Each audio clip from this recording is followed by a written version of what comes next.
सदा सत्स्वरूपं चिदानन्दकन्दं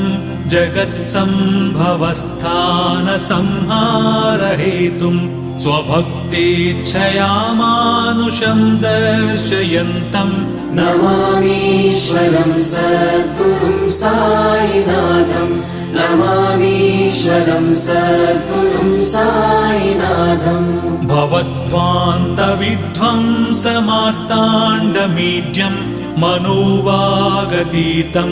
मुनिर्ध्यानगम्यं जगद्व्यापकं निर्मलं निर्गुणं त्वां नमामीश्वरं सद्गुरुं साईनाथं नमामीश्वरं सद्गुरुं साईनाथं भवाम्बोधिमग्नार्दितानां जनानां स्वपादाश्रितानां